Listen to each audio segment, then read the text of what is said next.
Okay, so my name's Tristin, as you pointed out.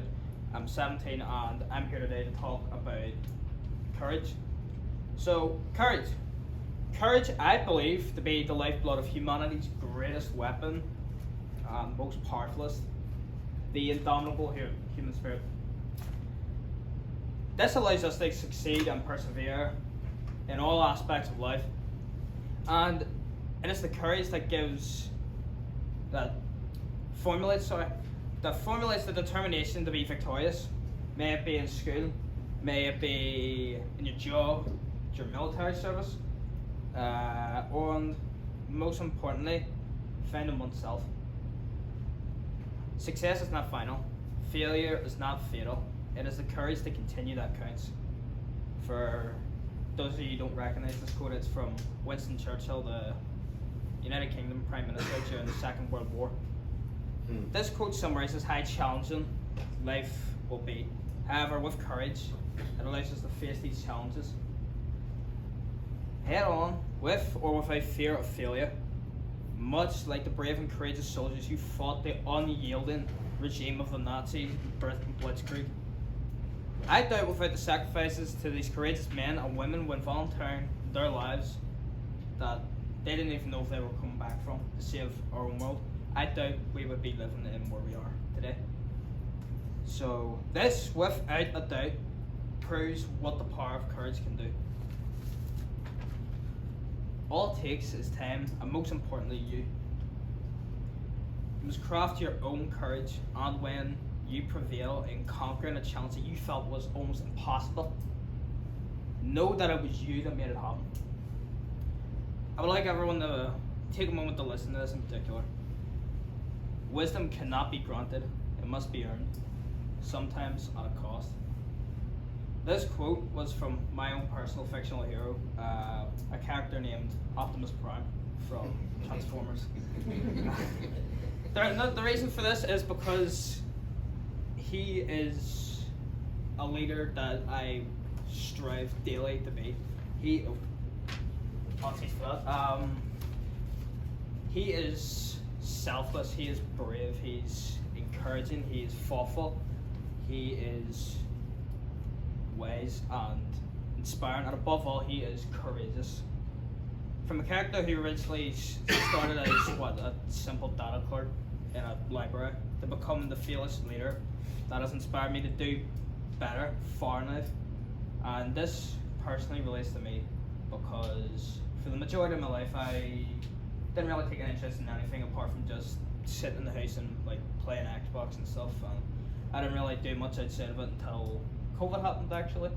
COVID gave me a time to reflect, and because I was indoors, I don't know what it was, but I didn't want to be kept indoors anymore. So I started with walks and healthy eating and stuff, and then I don't know what hit me, but I just said, yeah, I want to be a part of my community instead of just staying in the house, you know? Mm-hmm. So the quote from before explains that without mistakes we can't learn and grow strength, become better versions of ourselves, as well as through experience that life can throw at people unexpectedly. Like for example, recently in the month of June, my great granny Jean, amazing woman, by the way, loved her to death. She had a stroke because of warfarin she was on before, and for any of you who's familiar with warfarin, it thins out your blood. And she needed that because she fractured her hip before.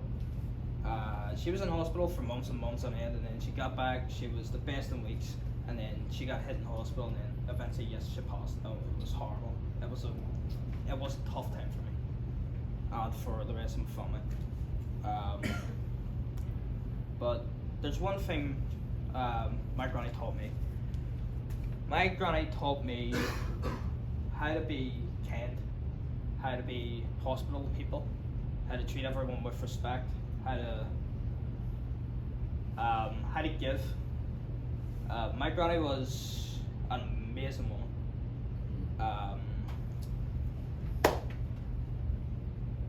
she was always welcome.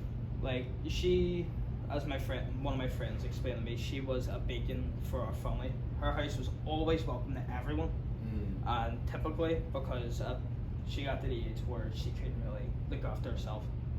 So my granny Edith, my auntie Ruth, and others in the family, they would usually be in, including myself after school. And I didn't see her a lot, and my granddad Alan passed before. I never seen him ever, and that was one of my biggest regrets in life. And when I started in first year in high school, because the bus dropped us off in front of our house because she lived at the terminus. I always visited, and every time I went in, she was like, "Oh, alright, son, how are you?" And do you want something to eat or whatever? And she would always ask, like, do you want something to eat? She, like, even if you had something to eat and at it, she was like, "Oh, do you want some more? Like everything else is for you." So, and obviously it's like, no, Granny, I'm grand, thank you. And then she would always get out change from if she had it. And my granny and a lot of ladies in my family are very stubborn, so I couldn't refuse it. But there was always something she used to say whenever I was faced with difficult situations, or if just small challenges came, and that was these things are sent to try us. And the more I think about it, yeah, that a lot of life challenges is, and relating back to courage, courage is the ability to try. And when she passed, I want to live on with her memory and try to be who she was alongside of like my own heroes. I suffer a lot. I've suffered a lot with anxiety, so it is tough to do things I wouldn't normally do. I usually have a lot of doubt, especially when meeting new people. Even doing this, I'm gonna be brutal. I am anxious as hell up here. I am. Like honestly, I can feel my legs shaking. But you're doing great. You're doing but I've had a lot of help throughout the years between my family and everyone. So, sorry. Point being that because I've fought through anxiety, there was a lot of mistakes I've made because of it. I became like physical to some people. I hurt a fella that for literally no reason other than the fact that he looked at me because I was having a bad day. And since then I regretted it a lot, and because I realized I was a danger to others. So courage is taking small steps up, and I would just like to say everyone in here, especially from Friends Forever International, is becoming some leader, and that takes a lot of courage to do. And courage, I believe, to be the necessity for my own community, because we are still stuck in just divide and violence and sectarianism, and no one's really united. It's all separate. There's even like literally peace walls. They keep the violence from stopping during like the trouble periods from like 1969 to like 1998. But after that, what does it leave us with? It leaves us with divide. So I want people in my own community to start realizing that all they need is courage to make change, and that change needs to be made, so all of us can be unified. So just simple steps really, and all it takes is step one, a bit of courage.